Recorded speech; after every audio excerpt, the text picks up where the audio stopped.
성경 말씀 창세기 35장 1절부터 7절까지 말씀 가지고 고난을 통해 성화됩니다 라는 제목으로 말씀 증거하도록 하겠습니다. 사람이 사는 인생에 왜 고난이 찾아오는 것일까요? 고난이라고 하는 정의를 여러 가지로 할 수 있지만 내가 원하지 않은 일들이 우리 일상 가운데 벌어지는 것 모두 다 고난이라고 말할 수 있을 것 같아요. 나의 바람이 이루어지는 것이 아니라 내가 원하지 않던 일들이 일어날 때 사람은 고통을 느끼고 또 어려움을 느낍니다. 성경에 의하면 하나님은 우리를 사랑하신다라고 하는데 왜 하나님은 사랑하는 자들에게 고난을 주시는 것일까요? 그리고 하나님은 그 고난을 통해서 우리들에게 무엇을 가르쳐 주시려고 하시는 것일까요? 그리고 하나님이 고난이란 어려움을 통해서 우리들에게 던지는 메시지는 무엇일까요? 첫 번째로 그 고난을 통해서 던지는 하나님의 메시지입니다. 고난을 좋아하는 사람은 세상에 아무도 없습니다. 그런데 세상을 살다 보면 한 사람도 예외 없이 고난을 경험합니다. 그런데 그 고난을 통해서 의미를 발견하고 무엇인가 깨닫고 성장하기보다는 모든 사람들이 고난을 경험하면 어떻게 하면 이 고난이 빨리 지나갈까? 이 고난이 빨리 끝날까? 그 고난이 빨리 지나가기만을 원합니다.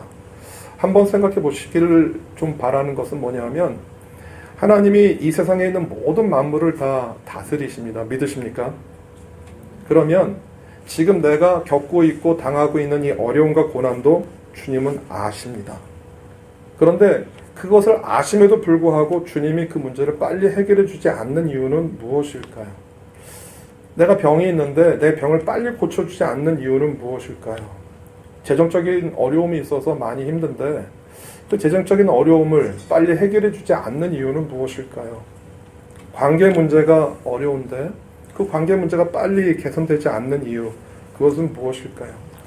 하나님이 살아계신다라고 하면 오늘 나의 삶과 나의 직장과 나의 자녀가 다 하나님의 것이라고 하면 하나님이 모든 문제를 해결해 줄 수 있는데 하나님이 해결해 주지 않는 이유는 무엇일까요? 제가 성경에 나타나는 인물들을 직접 조사는 하질 않았어요. 그런데 자료를 좀 찾아보니까 사람에 따라 다르긴 하는데 중복되는 사람을 포함해서 성경에 나타나는 인물들이 1897명이라고 합니다. 그런데 그 1897명, 약 1900명 정도 되는 그 많은 인물들 가운데 특별히 성경에서 스토리를 가지고 있는 어떤 일상이나 그 사람의 이야기가 소개되어져 있는 사람들은 약 300명 정도라고 합니다. 그런데 그 300명의 스토리를 이렇게 잘 살펴보면 그 300명이 이 세상에 왔다가 또 죽는 그 사이에 고난을 경험하지 않은 사람은 단 한 사람도 없습니다.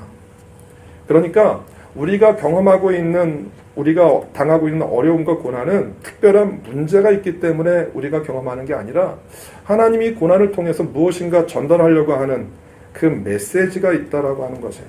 그 메시지가 무엇일까? 그 성경에 나타난 많은 인물 가운데 오늘 특별히 제가 꼽은 사람은 그 야곱, 제이콥입니다.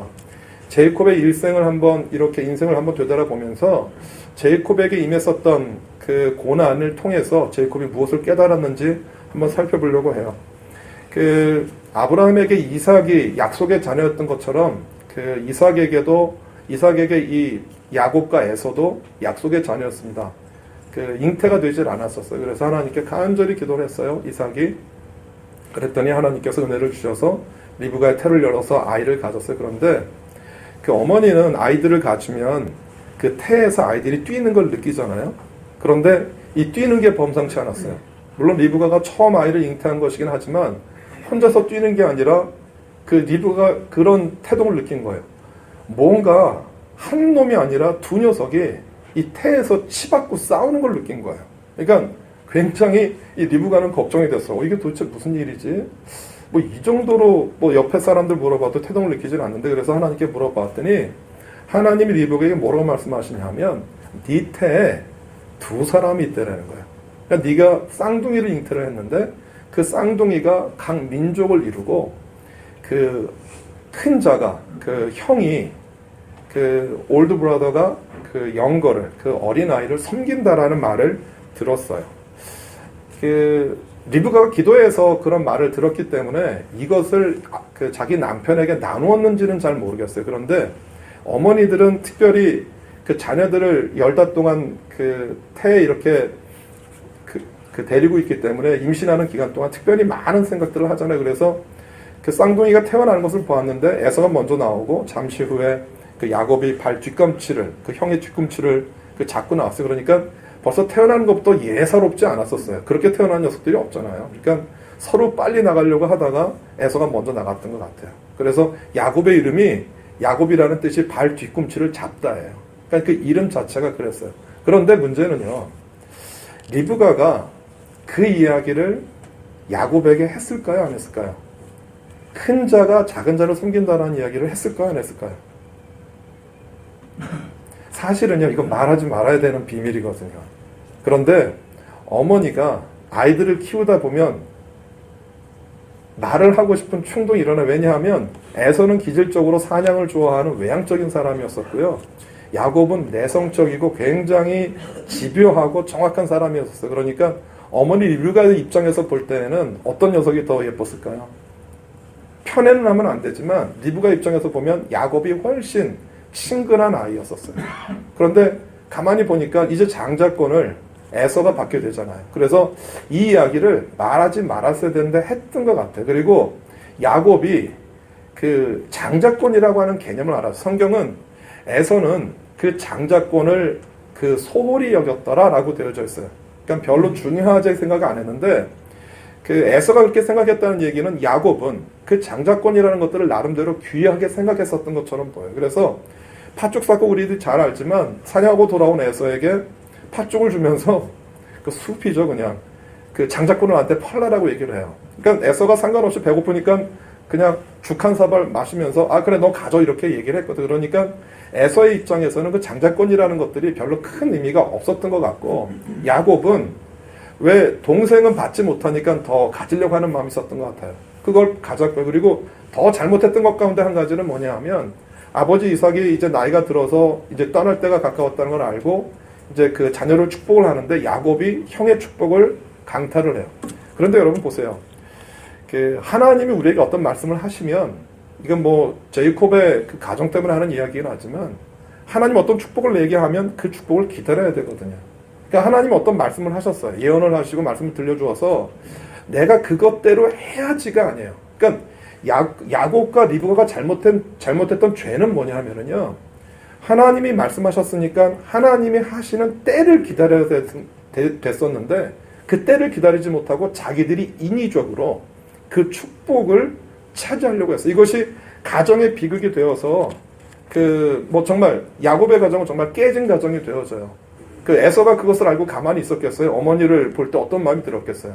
어머니는 야곱을 사랑했지만 형이 그 야곱을 죽일 것 같으니까 빨리 오라버니 집, 오빠의 집, 그 하란 지방이라고 하는데 그쪽으로 보내버렸어요. 그러니까 이 가정이 깨어지는 하나님의 축복은 임했는지 모르지만 야곱이 장자권을 가졌는지는 모르지만 그 사건 때문에 가정의 기본적인 관계가 전부 깨져버리고 만 거예요.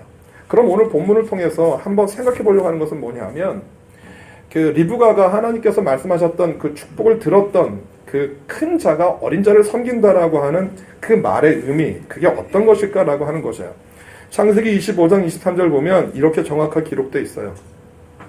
여호와께서 그에게 이르시되 두 국민이 내 태중에 있구나. 두 국민이 두 민족이 내 복중에서부터 나누이리라. 이 족속이 저 족속보다 강하겠고 큰 자가 어린 자를 섬기리라 하셨더라. 그러니까 그 애곡과 에서 가운데 그 가장 민감했던 이슈는 뭐냐면 큰 자와 어린 자예요.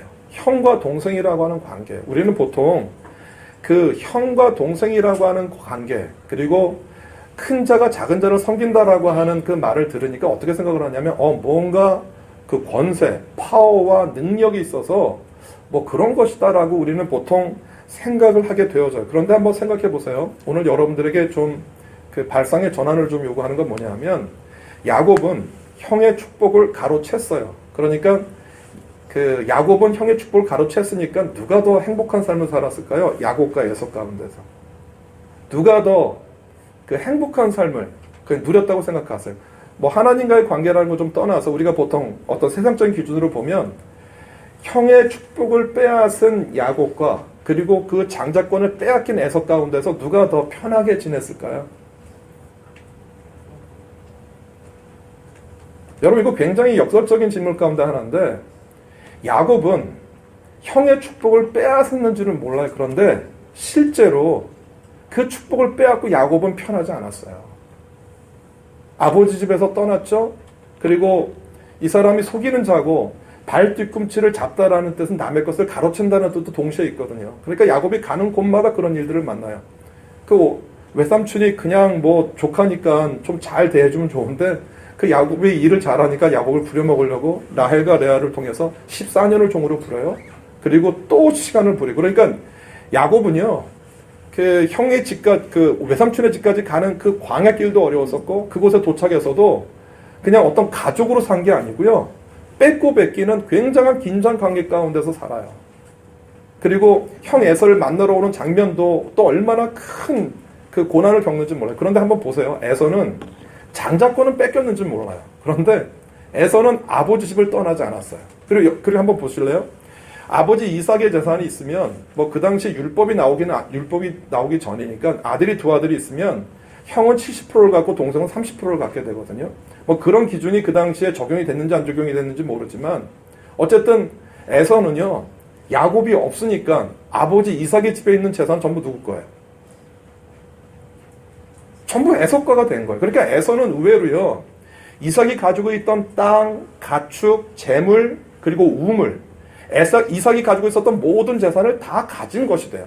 어떻게 보면 에서라고 하는 사람, 그 사람이 뭐 장자권을 빼앗겨서, 장자권을 경홀히 여겨서 하나님의 약속에 대해서 별로 관심이 없고 이방 여인과 결혼하고 이런 백그라운드가 있어서 그랬었는지 모르지만 어떻게 보면 세상적인 기준으로는요, 에서는 정말 편안하게 지냈던 사람이에요. 또 동생 야곱이 형을 만나러 오는 게 너무 겁나니까 그냥 오지 못하거든요. 바리바리 선물과 또 종까지 다 에서한테 주면서 에서는 아버지 재산 플러스 야곱이 준 선물까지 받았어요. 그러니까 세상적인 기준으로 보면 에서는 전혀 불행한 사람이 아니에요. 그런데 성경은 뭐라고 얘기를 하느냐 하면 그 하나님의 복이 누구에게 임했다라고 성경은 이야기를 해요? 야곱에게 있다라는 거예요. 우리는 보통 그런 생각을 해요. 하나님이 우리를 축복하시면, 하나님이 우리에게 은혜를 주시면 무엇이 따라온다고 생각을 하느냐 하면 세상에서 이야기하고 있는 편리함과 평안함과 세상에서 누리는 돈과 재산과 재물과 이 모든 것들이 따라올 것이라는 것들을 기대를 해요. 그런데 하나님께서 우리에게 복을 주시고 하나님께서 우리에게 은혜를 내려주실 때 약간 다른 생각을 가지고 있어요. 그러니까 하나님이 우리에게 복을 주시고 하나님이 야곱을 통해서 장자권을 주시겠다라고 하는 그 의미 가운데 하나님께서 야곱에게 던져주는 메시지가 있었던 거예요. 애곡과 에서를요, 그 다음 그림 한번 보여주시면 계속 나눌 수 있는데, 에서의 삶을 이렇게 쭉 이렇게 살펴보면 에서는 고난이 없었어요. 고난이 없었으니까 평안했을지는 몰라요. 그런데 그 평안한 가운데에서 에서가 뭘 찾지를 못했느냐 하면 내 인생의 의미와 살아간다라고 하는 가치의 기준들을 찾을 기회가 없었어요. 그런데 한번 야곱의 인생을 한번 돌아보세요. 야곱은 그 이삭의 집, 아버지의 집에서 떠날 때부터 시작해서 고난과 정말 어려움의 연속이었었어요. 야곱의 인생 가운데 그 단어 3개가 큰 것이 나와요. 첫 번째가 베델인데, 그 베트는 그 집이라는 뜻이고요. 엘은 하나님의, 그러니까 베델 그러면 하나님의 집이에요. 어느 때 장면이냐면 그 아버지 이삭에게서 떠나서 외삼촌 그 라반의 집으로 가는 그 길인데 그게 메소포타미아 북쪽에 있는 그 하란 지방이, 그러니까 굉장히 먼 여정이었어. 그러니까 그 야곱의 입장에서는 뭐 여행에 급히 떠나는 것이니까 여행에 갖고 갈 준비나 음식이나 뭐 물을 아무것도 없었거든요. 그러니까 광야에서 에서는 정말 두려웠던 거예요. 강도의 두려움, 짐승의 두려움. 그런데 그 어느 날 그 중간에서 그 잠을 자는데 그 에서 그림 전에 있었던 거 한번 야곱 그림 한번 보여주실래요? 다음 그림인가 보다. 아니, 놔두세요. 없네. 아, 제가 안 했구나. 그 야곱이라고 하는 인물 하나 있는데 전에 그림. 예, 요 장면이에요. 그 야곱이 지쳐서 이제 잠을 자는데 꿈속에서 뭘 보느냐 하면 그 그림을 그렸는데 참 그럴듯하게 그렸어요. 그렇죠? 그 꿈속에서 사닥다리가 자기가 자고 있는 곳부터 하늘까지 이렇게 열렸는데 그곳에서 천사들이 오르락내리락 하는 꿈을 꿨던 거예요. 그러니까 그 외삼촌의 집으로 가는 그 여정 가운데 너무 힘들고 어렵고 괴로웠었는데 그 괴로운 가운데 이 그 꿈을 보고요. 꿈을 꾸고 난 다음에 하나님이 나를 지킨다라고 하는 사인으로 봤어요. 그리고 이곳의 명칭을 자기가 지은 거예요. 베델, 하나님의 집이라고 짓고 이런 약속을 해요. 어떤 약속을 하냐면 하나님, 내가 외삼촌 라반의 집에 갔다가 다시 무사하게 내 형의 집으로 돌아가게 되면 내가 이곳에서 단을 쌓고 하나님께 예배하겠습니다 라고 약속을 해요. 그리고 외삼촌의 집에 갔어요. 그리고 외삼촌의 집에 가서 그 다음 아까 도표를 보여주시면은요, 그 외삼촌의 집에 갔다가 뭐 정말 우여곡절을 겪어서 많은 가축들을 다 데리고 와요.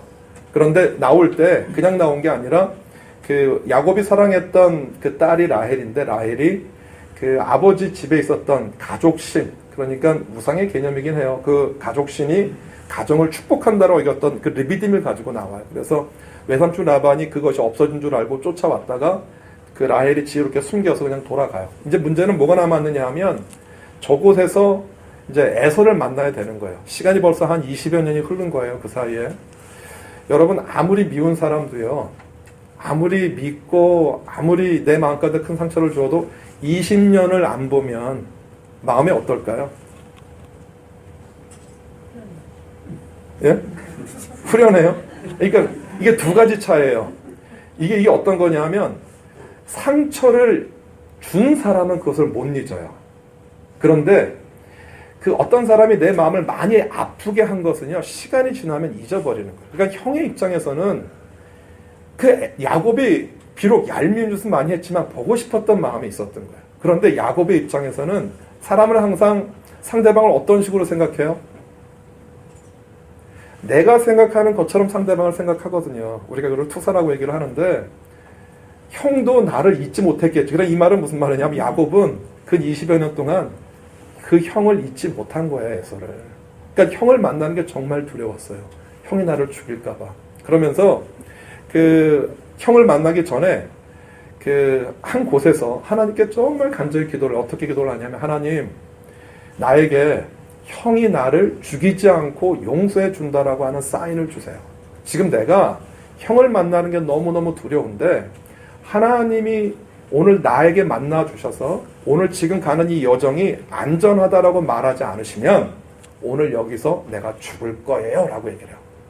그러니까 그 야곱이 비록 간사한 마음도 있고 남의 것을 속이는 마음도 있었지만 야곱의 성품 가운데 한 가지는 그 고난이라고 하는 시간, 어려움이라고 하는 그 시간이 되어지면 하나님께 간절히 나아가고자 하는 그 하나님을 갈망하는 그 마음이 있었어요. 그렇게 갈망을 했더니 정말로 그 천사들을 보고 씨름을 하는데 야곱이 계속 놔주지 않으니까 천사가 하도 귀찮아서 그냥 이렇게 야곱을 한 대 쳤어요. 그런데 그 야곱의 그 엉덩이 뼈가 맞은 거예요. 그래서 엉덩이 뼈가 위골되었어요. 그래서 지금도 이스라엘 백성들은 소나 뭐 짐승의 엉덩이 뼈에 있는 살들은 먹지 않는다라고 얘기를 해요. 그러고 난 다음에 그 하나님이 축복을 해주세요. 그래서 그곳에서 그 야곱이 그곳의 이름을 바꿔요. 뭐라고 부르냐면 분이엘이에요. 아까 말했죠. 엘은 하나님인데 내가 하나님의 얼굴을 배웠습니다 라고 하는 그 장소가 분이엘이 된 거예요. 그리고 그곳에서 야곱의 이름을 이스라엘로 바꾸어요. 그리고 난 다음에 또 한 가지, 오늘 여러분들이 어떤 본문의 사건은 어떤 거냐 하면 형이 에서가 너무 반가우니까 괜찮아 우리 함께 살자라고 하니까 야곱이 남 잘 묻지 못하잖아요. 그래서 형 에서의 집에서 굉장히 떨어진 곳에서 그 세겜이라는 곳에서 정착을 해요. 그런데 세겜에 정착된 지 얼마 안 되었었을 때 야곱의 딸 디나가 세겜성 사람들을 보다가 세겜성 족장의 아들한테 겁탈을 당해요. 이것이 너무 화가 나서 시므온과 레위가 그 우리 결혼하겠다라고 승낙을 받으러 온 세겜성 사람들에게 할례를 베풀라라고 얘기를 해서 3일째 되는 날 시몬과 레위가 그 세겜성 사람들을 다 죽여요. 여러분 이게 어떤 상황이냐 하면 이제 정말 야곱은요 갈 데가 없어요. 보세요. 형한테 돌아갈 수도 없고요. 외삼촌 라반의 집으로도 갈 수가 없어요. 이제 정말 그곳에서 죽게 된 거예요. 야곱의 식구들이 뭐 사람들이 있었고 가축들이 있고 하인들이 있었다라고 하지만 세겜성에서 죽은 사람들의 친척들이 다 몰려오면 어떻게 살아남아요? 살아남을 수가 없어요. 그래서 야곱이 끝까지 죽을 때까지 저 시므온과 레위는 저주하고 축복 대신 저주를 퍼붓거든요. 그러니까 정말 죽게 된 거예요. 그때 다시 야곱이 기억했던 곳이 있어요. 그게 어디냐면 베델이에요. 내가 하나님을 만났던 곳 베델로 돌아가자라고 얘기해요. 그곳에서 하나님께 기도했더니 하나님이 그 뒤에 추격하러 오는 모든 사람들의 발걸음들을 막아버려요. 무섭게 해서. 그래서 그곳에서 하나님의 축복이 임한 것을 깨닫고 엘 베델이라고 얘기를 해요. 그러니까 하나님의 집의 하나님이에요. 엘 베델이라고 이름을 지으면서 그곳에서 하나님을 섬기는 사람이 되어져요. 여러분, 지금까지 이것이 야곱의 인생이었는데 야곱의 인생을 이렇게 되돌아보면 그 인생 가운데 고난과 어려움과 슬픔과 눈물이 계속 반복이 되어져요. 한 곱이 넘어가면 또 다른 어려움이 오고 또 다른 어려움이 오고. 그런데 그 어려움과 고난과 그 어려운 시간들이 올 때 저 야곱이 어떻게 변하죠? 베델에서 분이엘로, 분이엘에서 엘 베델로 바뀌어져요. 그러니까 여러분, 고난이라는 시간은요, 하나님이 야곱에게 고난이라는 시간을 통해서 야곱을 변화시켜요. 어떤 사람으로 변화시키냐 하면 하나님이 하시는 말씀에 대해서 순종하는 사람으로 바꿔놔요. 그러니까 하나님이 우리 인생 가운데 고난과 어려움을 주시는 이유는 단 한 가지예요. 우리를 통하여서 우리가 무엇에 충성해야 되고 어디로 가야 되고 또 무엇을 바라봐야 되는지로 우리의 삶과 우리의 눈과 우리의 시각을 바꾸어 놓는 시간들이에요. 폴 투르니에가 고통보다 깊은이라고 하는 그 책에서 고통에 대해서 이렇게 적었어요. 굉장히 제 마음껏 다가왔던 구절인데, 고통은 그 자체로는 결코 이로운 것이 아니다. 중요한 것은 시련 앞에서 어떻게 반응하는가이다라고 얘기를 해요. 우리는 살면서 정말 많은 고통들을 경험을 해요. 사랑하는 가족들이 떠나는, 죽는 것도 경험을 하게 되어주고요. 재산상의 손실도 경험하고요. 내가 다녔던 직장에서 해고되어지는 경험도 하게 되어주고요. 재산을 잃는 정말 많은 경험들을 하게 되어져요. 그런데 그런 고통과 고난이 내게 다가오면 우리가 한 가지 깨닫는 것이 있어요. 그게 뭐냐 하면 내가 외롭다라는 거예요. 여러분, 우리의 삶 가운데 이렇게 다가오는 현실이 괴롭고 고통이 되고 고난이 되려고 하면 한 가지 조건이 따라요. 어떤 조건이냐면 내가 힘들고 어려울 때 나를 도와줄 사람이 아무도 없어야 돼요. 내가 재정적으로 어려워요. 내가 문제가 생겼어요. 그런데 그것을 도와주는 사람이 옆에 있잖아요. 그럼 더 이상 고난이 안 돼요. 내가 고난을 느끼고 어려움을 느낀다, 내가 절망을 느낀다라고 하는 이야기는 아무도 나를 도와줄 사람이 없는 거예요. 우리 학생도 여기 있지만 시험을 봤어요. 근데 시험 봤는데 점수가 꽝이에요. 잘못 봤어요. 절망해요. 왜 절망하죠? 내가 잘못 본 시험의 결과를 아무도 나를 도와줄 사람이 없는 거예요. 내가 어떤 일을 저질렀어요. 그런데 그것을 해결할 수 있는 길이 없는 거예요. 절망해요. 어떻게 해결해야 될지 모르겠어요. 그 순간에 고통과 고난이라는 시간이 내게 다가오면 정말 아무도 나를 도와줄 수 있는 사람이 없는 것이에요. 그런데 폴 투르니가 어떤 말을 하냐면 이 책에서 그 고난이라고 하는 시간 동안에 우리 안에 무엇이 생기냐 하면 하나님 안에서 새로운 창조성이 생긴다라는 거예요. 이 책이 시작되었던 그 시작이 고아들을 통해서 그 고아들이 어떤 그 지도력을 갖게 되어지는 것들을 연구한 논문에서 시작이 되어져. 그래서 살펴보았더니 우리가 알고 있는 정말 많은 인물들이 전부 고아 출신이었었어요. 그 레오나르도 다빈치도 마찬가지고 파스칼도 마찬가지고 정말 수많은 사람들이 고아 출신이었는데 그 고아라고 하는 환경 가운데에서 이 사람들이 생존 본능이 일어나는데 그 생존 본능이 무엇으로 열리냐면 창조성으로 열렸다라는 거예요. 여러분, 세상에서도 마찬가지인데요. 고난이라는 시간 동안에 우리가 세상에서 나를 도울 수 있는 사람이 아무도 없으니까 내가 누구에게 찾아가게 되냐 하면 고난이라는 시간은요, 우리의 바라보는 시각과 시야를 누구에게로 집중하게 만드냐 하면 하나님께로 집중하게 만들어요. 정말 나를 도울 사람이 아무도 없어요. 나를 고쳐줄 사람이 세상에 아무도 없는 거예요. 우리가 누구를 바라보겠어요? 하나님을 바라보는. 그래서 고난이 우리에게 유익이 되어지는 이유는 뭐냐 하면 그 고난이라는 어려움의 시간들을 통해서 내가 하나님을 바라보기 때문에 그래요. 그래서 이 고난이라는 그 시간을 통해서 하나님을 바라보고 내가 어떤 존재를 내가 깨닫게 되냐면 내가 하나님의 말씀에 순종해야 되고 내가 하나님의 창조 가운데 있고 하나님의 다스림 가운데 있다라는 사실들을 알게 되어져요. 그래서 앤드류 머레이는 그 순종의 학교에서 순종을 이렇게 설명을 해요. 우리의 삶이 피상적이고 힘이 없는 것은 우리 모두 하나님과의 실체적인 접촉이 지극히 적은 데 원인이 있습니다. 내가 그리스도 안에서 발견하는 의와 구원의 비밀은 바로 그리스도의 순종이라는 것입니다. 순종이 의의 핵심이고 순종이 곧 구원인 것입니다.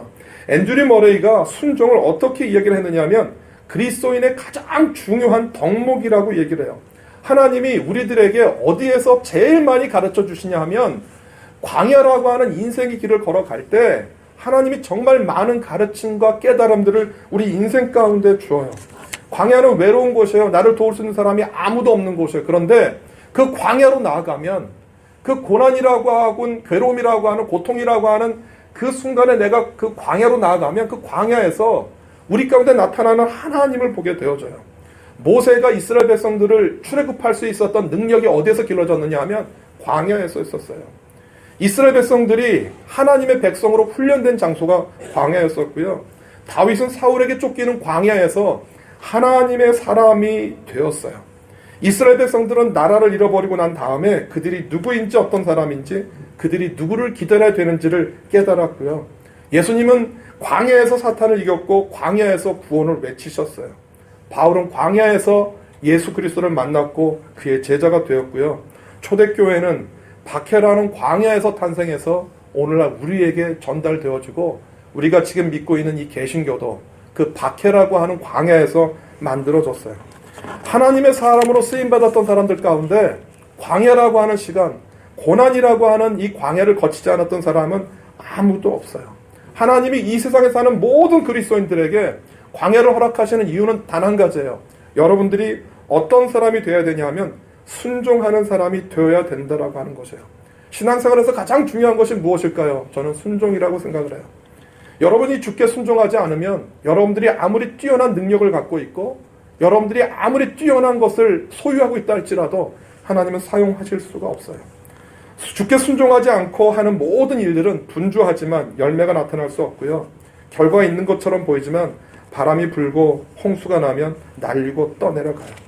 여러분, 우리 인생에 고난이 찾아오고 어려움이 찾아오면 나타나는 현상 가운데 한 가지가 있어요. 다음 그림만 보여줄래요? 다 넘어갔구나.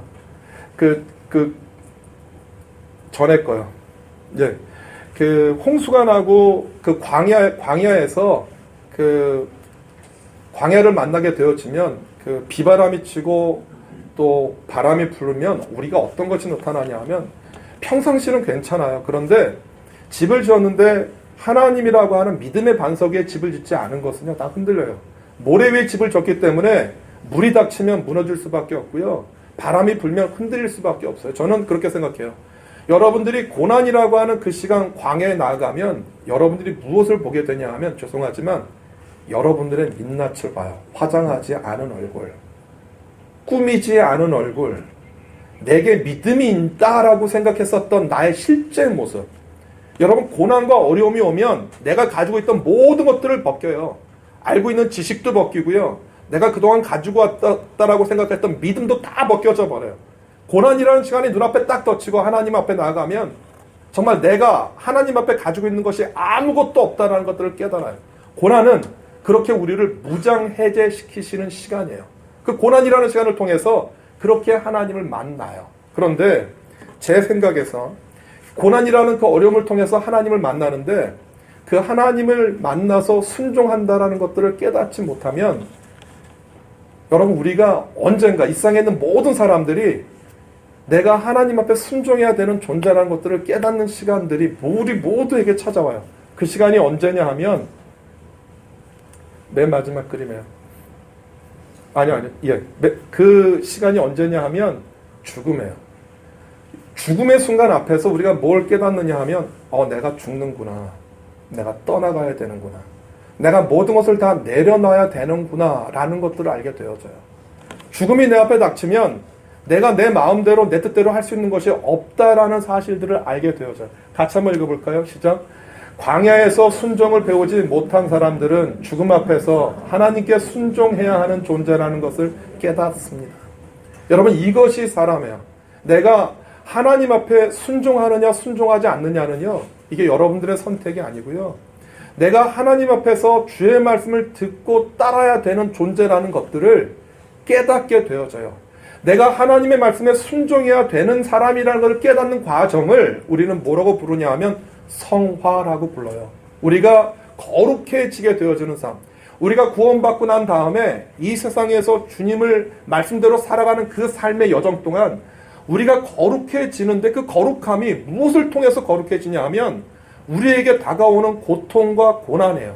내 뜻대로 안 되는 것, 내 희망대로 안 되는 것, 내 마음먹은 것처럼 되어지지 아니하는 그 고난과 어려움들을 통해서 정말 내 인생과 삶 가운데 주인이 누구인지 발견하게 되어지고요. 그리고 내가 누구에게 순종하고 내가 누구를 바라보고 어디로 가야 되는지 깨닫게 되어진다라고 하는 것이에요.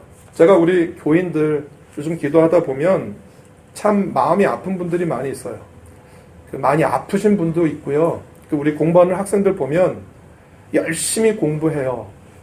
그런데 자기의 꿈을 이룰 수 있는 청년도 있고 또 그럴 수 없는 청년들도 있고 이런 젊고 낮음, 나이 많고 적음의 문제가 아니라 우리 삶 가운데 정말 다들 힘들어요. 몸이 아픈데도 일을 해야 돼요. 정말 피곤한데도 일어나서 일을 해야 되고 좀 쉬어야 되는데 쉬지 못하고 일은 하고 싶은데 아파서 일할 수 없는 내 마음과 내 뜻대로 하려고 하는데 되어지지 않는 상황들이 우리 인생 가운데 정말 많이 다가와요. 돈이 있으면 이런 것 저런 거 할 수 있겠는데 그 재정적인 부담감을 느끼기도 해요. 여러분 이런 어려움들이 우리 인생 가운데 찾아올 때 여러분 그 문제 자체만을 바라보면 우리는 항상 그 고난이라고 하는 쳇바퀴에서 벗어날 수가 없어요. 언젠가 한번 그 고난이라고 하는 쳇바퀴를 부셔뜨릴 수 있는 계기가 오는 것은 어느 때냐 하면 이 고난이 왜 오는지 의미를 발견하는 거예요. 여러분 원인을 모르는데 계속 똑같은 상황이 반복될 수밖에 없어요. 그 반복되어지는 상황을 브레이크할 수 있고 깰 수 있는 단 한 가지 방법은 뭐냐 하면 그 고난이 어디로부터 왔느냐라는 거예요. 왜? 무엇 때문에? 왜 하나님이 당신을 사랑하는 사람들에게 이 고난과 어려움을 주느냐라고 하는 거예요. 목적은 단 한 가지예요. 여러분들로 하여금 무릎 꿇게 하는 거예요.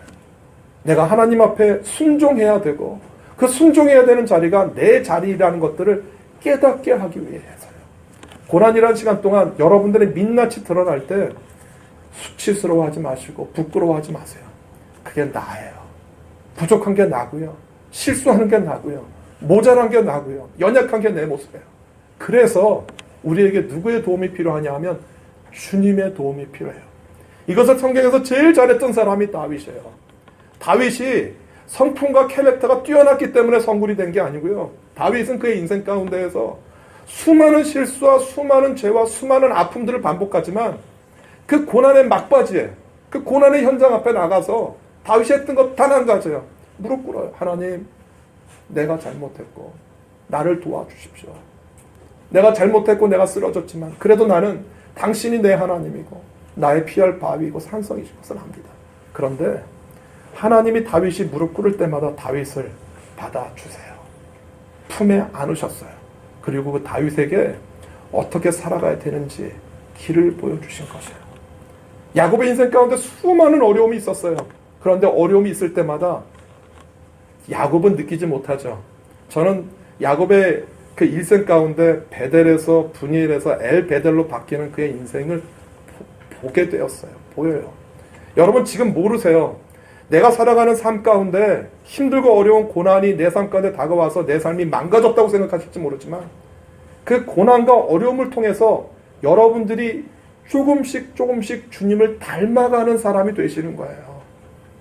그 삶이 이 땅에서 거룩하게 되어지는 삶이고요. 그 거룩함은 순종을 통해서 완성되어져요.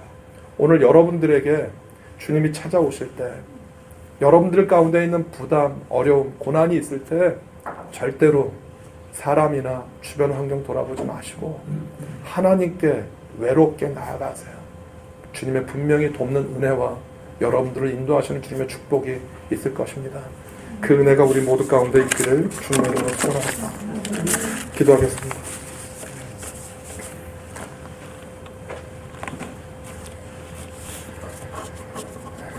나를 도울 수 있는 사람이 아무도 없는 것처럼 보입니다.